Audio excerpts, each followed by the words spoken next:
আচ্ছা তোমরা বুঝলে কি করে? তখন এই কথা বলছে, রাজা মহাশয় আমরা চারটা ভাই আছি, আর চারটা ভাই আমরা কোনো কিছু দেখিনি, তবে আমরা মানুষের আভাবটাকে দেখে আমরা ব্রেন বুদ্ধিটাকে আমরা প্রসার করে আমরা ব্রেনটাকে খাটিয়ে আমরা চিন্তা ভাবনা করে এমন জায়গাতে আমরা পৌঁছেছিলাম। আর সেই কথাগুলো অনুভব করেছে একটা মেয়ে ছেলে যত গমের আটাগুলোকে এইভাবে যতবার মুছবে, যতবার সামনে চাপবে, তত রুটিটা চিকন হবে। আর কোন মেয়ে ছেলে যদি রুটিটাকে, কোন মেয়ে ছেলে আটাগুলোকে অল্প পানি দিয়ে একবার দুইবার সেনে যদি একটা রুটি তৈরি করে, তাহলে ওই রুটিটা কখনো চিকন হবে না এবং খেতেও স্বাদ লাগবে না, এবং রুটির গায়ে ছোবড়া ছোবড়া গমের চোখাগুলো ভাসবে। অতএব আমরা রুটির গতর দেখে, রুটির আমরা চেহারা দেখে আমরা অনুভব করেছি যে মেয়েটা রুটি তৈরি করেছিল সেই মেয়েটার শরীর সে সুস্থ ছিল না, আসলে এটা দুর্বল মেয়ে রুটি তৈরি করেছে। আমরা এটাই অনুভব করতে পারলাম। বলছে সুবহানাল্লাহ, এটা কথা মিলে গেছে।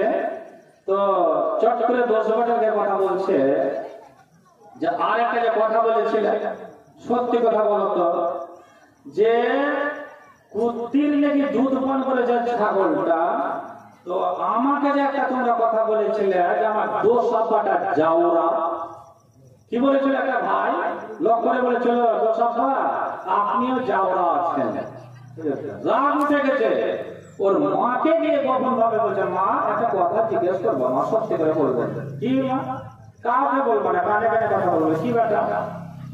মা শুনেছি আমাকে কেউ, আমার দোষ বেটারা বা আমাকে কেউ আমার সম্বন্ধে বলেছে যে যাওরা, তা আমার বাপ কি ছিল না? তখন ওর মা বলছে, বেটারে বাস্তব রে বেটা, তুমি কিন্তু আসলে ওটা তোমার বাপ নয়, রাজা কিন্তু তোমার বাপ নয়। কেন? এই জন্য যে আমি যে রাজার স্ত্রী, এত বড় সম্পদটাকে আমি কন্ট্রোল করার জন্য, তার জমিন জায়গা ধন মাল কন্ট্রোল করার জন্য কে আমার জায়গাতে চলে আসবে, আমার সতী, আর সব বিধান হয়ে যাবে। কিন্তু আমার বাড়িতে একটা চাকর ছিল, ওই চাকরটার কাছে গিয়ে রাত একটা সময় কাটিয়েছিলাম, যাতে করে গোলামের খুন থেকে উরুস থেকে বেটা তুমি এ বড় চিন্তায় পড়ে গেল। আর যদি বেশি দিন রাখি একে, তাহলে কিন্তু আমার সব কুলের কথা গোপন তথ্য সব জেনে গেলে এ যা নিবে নিবে, একে চট করে দিয়ে দেবে। আমি আপনাদের কাছে এসেছি, এই গ্রামের লোককে আমি ছোট বড়, মাকে বেটিকে ভাইকে আমি চিনি গো, কিন্তু আমি ওই কথাটা আপনাদের কাছে বলছি না। এতে একটা মাসলাহাতের একটা কথা আমি বলছি, খুব সুন্দর ভালো। এটা কি মাস বলেছিলাম? গল্প শেষ হয়ে গেল, আর থেকে আর পাবেন না। একটা হাদিস পড়ো আর তর্জমা করবো। এটা কোন মাস?